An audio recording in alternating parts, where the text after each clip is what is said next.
प्यारे तलबा, आज हम उर्दू पढ़ेंगे जमात शशुम। जमात शशुम में आज हम 8वां सबक पढ़ेंगे। 8वां सबक है हम भी हाजिर खिदमत है।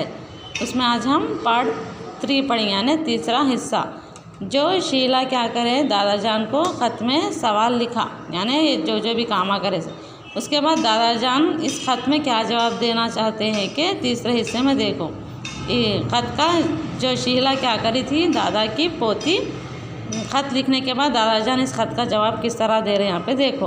मुकाम करीमनगर, तारीख़ 30 तारीख 11 महीना 2011। क़िराअतुल ऐन शीला, जीती रहो। कौन बोल रहे? दादा जान। तुम्हारा ख़त पढ़कर बहुत खुशी हुई। जो आपका ख़त पढ़कर मुझे बहुत खुशी हुई बोल के कौन बोल रहे? दादा जान। किसको? शीला को। इससे क़ब्ल लिखे हुए खतूत से तुम्हारा ये ख़त बहुत ही अच्छा है।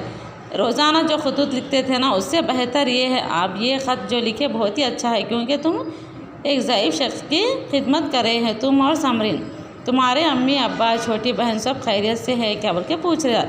हाँ, तुम्हारी और समरीन की दोस्ती लाजवाब है। शीला और समरीन की दोस्ती बहुत ही लाजवाब है, क्योंकि दोनों लड़कियां क्या करें, बहुत ही अच्छा काम करें। क्या काम? कि एक ज़ईफ़ शख्स को लेके जाके हॉस्पिटल में शरीक करवाया। मुझे अब तक सिर्फ ये मालूम था कि तुम दोनों पढ़ाई और खेल कूद में एक दूसरे के साथ रहते हो। दादा जान क्या बोल रहे? समरीन और शीला सिर्फ पढ़ाई और खेल तक तुम दोनों एक साथ रहते हो, लेकिन तुम रोज़ाना पौधों को पानी भी देती हो और समरीन की तरह तुम भी अच्छी तस्वीरें बना लेती हो। लेकिन मुझे इस बात का इल्म नहीं था कि समाजी खिदमत में हम भी तुम दोनों एक दूसरे के साथ हो। लेकिन ये पता नहीं था कि तुम दोनों पौधों को पानी देती हो, स्कूल जाते हो, खेल कूद में शरीक करते हो, लेकिन समाजी खिदमत में भी तुम दोनों एक दूसरे के साथ रहते हो। अब मुझे मालूम हुआ बोल के दादा जान बोल रहे। और इसी तरह इस बात की इतला तुम्हारे ख़त में पाकर दिल फसरत, यानी बहुत ही खुशी हासिल हुई। फ़र्ते मसरत से झूम उठा मैं बोल के दादा जान बोल रहे। इसी तरह समाजी खिदमत का लफ्ज़ तो तुम सुन चुकी होगी। क्या है? समाजी खिदमत का लफ्ज़ तो तुम सुन चुकी होगी, लेकिन इसका मतलब तुम सब समझती भी हो या नहीं, इस बात का तो मुझे इल्म नहीं। समाजी खिदमत का मतलब तो आप समझते हैं। ख़ानदान किसे कहते हैं तुम बेहतर तौर पर समझती हो। अम्मी अब्बा भाई बहन दादा दादी वगैरह को ख़ानदान कहते हैं। तमाम लोग मिलकर एक ही घर में रहते हैं, उसे ख़ानदान कहते हैं। तो इन सबको ख़ानदान कहा जाता है। हमारे अतराफ़ और किनाफ़ में मौजूद इस तरह के सभी ख़ानदानों को मिलाकर समाज कहते हैं। अम्मी अब्बा भाई बहन दादा दादी तमाम एक घर में मिलकर रहते हैं, उसे ख़ानदान कहते हैं। और हमारे अतराफ़ और किनाफ़ में मौजूद तमाम ख़ानदान वाले रहते हैं ना, उसे क्या कहते हैं? हमारे महल्ले में तमाम ख़ानदान के मिलजुल के रहते हैं, उनको समाज कहते हैं।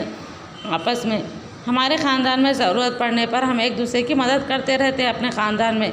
उसी तरह समाज में भी ज़रूरत पड़ने पर हमें आपस में एक दूसरे की मदद करना बहुत ज़रूरी है बोल के दादा जान बोल रहे।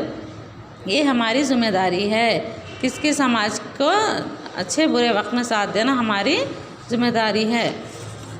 हमें ये नहीं समझना चाहिए कि मैं ख़ानदान में खुशहाल हूँ। अब ये नहीं समझना चाहिए कि हम ख़ानदान में खुशहाल हैं, मुझे अड़ोस पड़ोस लोगों से क्या मत लेना देना। ये बात बिल्कुल तलबा नहीं समझना, और बड़े भी नहीं समझना चाहिए कि अपने ख़ानदान में अपन मसरूफ़ है, दूसरों से लेना देना क्या है बोल के।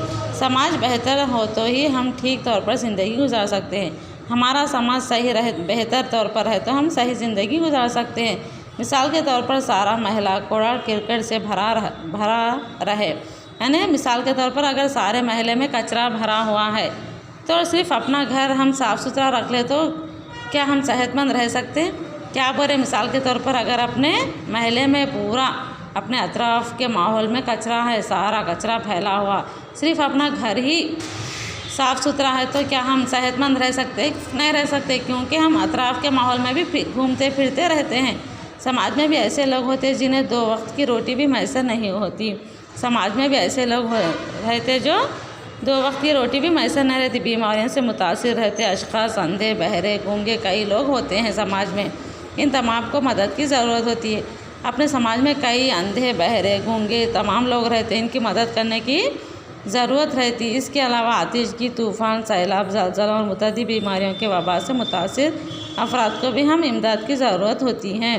क्या करते? दुनिया में ऐसे भी लोग हैं जो आतिश की, यानी जल जाते आग से, और तूफ़ान की वजह से नुकसान होता है, सैलाब की वजह से, ज़लज़लों की वजह से, कई मुतअद्दी बीमारियों की वजह से भी क्या करते हैं अफराद, मुतासिर अफराद को भी हम मदद करना बहुत ही ज़रूरत, उन्होंने मदद के तलबगार रहते। इसलिए हम जो शख्स अच्छे हों बुरे लोगों की यानी जैसे बीमारियों में मुब्तला है, तूफ़ान की वजह से नुकसान हुआ, इन लोगों की मदद करना ज़रूरी है। इसी तरह आज हम इस हिस्से को मुकम्मल करेंगे। इंशाअल्लाह इसका अगला हिस्सा कल पढ़ेंगे।